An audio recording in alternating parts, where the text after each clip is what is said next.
Sometimes vehicles come along in motorsport that change the game or are something just a little bit special. In this and future videos, we will be exploring some of the great racing cars from different series around the world. This time up, the iconic Lotus 49.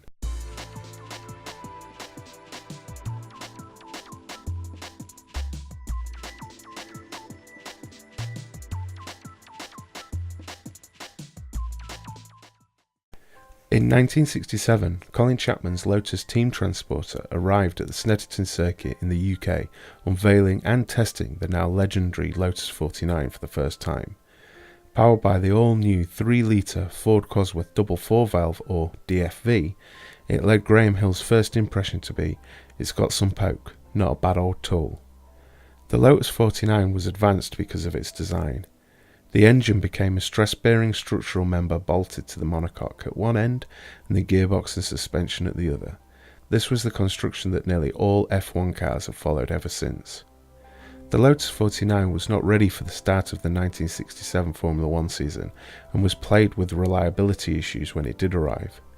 Graham Hill suffered the worst of the failures, only finishing 2 of the 9 races entered.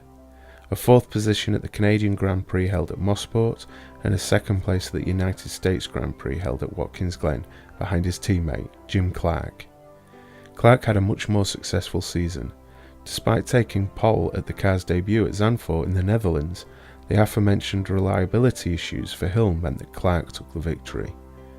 Clark followed this success with wins at Silverstone, Watkins Glen and Mexico City respectively. Ultimately, due to his own reliability issues in the French, German and Canadian GPs, Clark would finish the 67 season in 3rd place, 10 points behind the champion New Zealander Danny Hulme, driving the Brabham Repco. 1968 saw a further refined 49, the team of Clark and Hill taking a 1-2 in the opening round of the championship at the South African Kyalami circuit.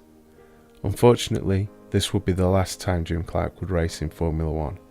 Before the next round in Spain, Clark would die in a crash while participating in a Formula 2 race at the Hockenheimring in Germany for Team Lotus.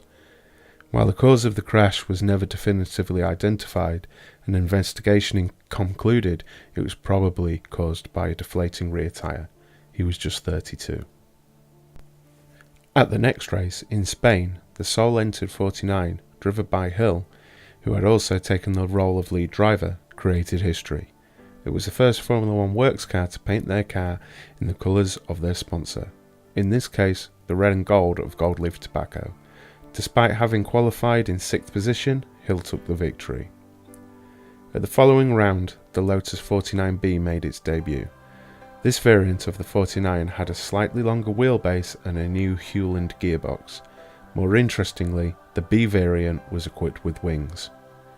Hill would only take one more victory during the 1968 season at Mexico City, but this was enough to secure him the driver's title and the constructor's title for Team Lotus. In 1969, Hill was teamed with Jochen Rindt.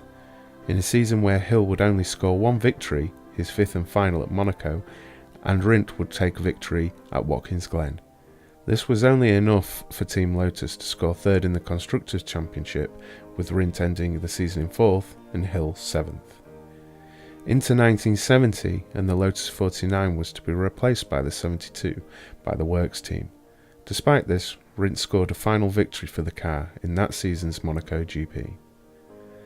With innovative design, 42 races, 12 wins, 23 podiums, 19 poles and 13 fastest laps, the Lotus 49 is truly one of the greatest racing cars of all time, with a longevity of 4 seasons which we will undoubtedly never see again from a Formula 1 car. What are your thoughts on the Lotus 49? Do you think there is another, more iconic Formula 1 car? Let us know in the comments. Don't forget to like and subscribe for more videos, and be sure to hit the bell icon next to the subscribe button to be notified when we post. Thanks, and we'll see you next time. Bye.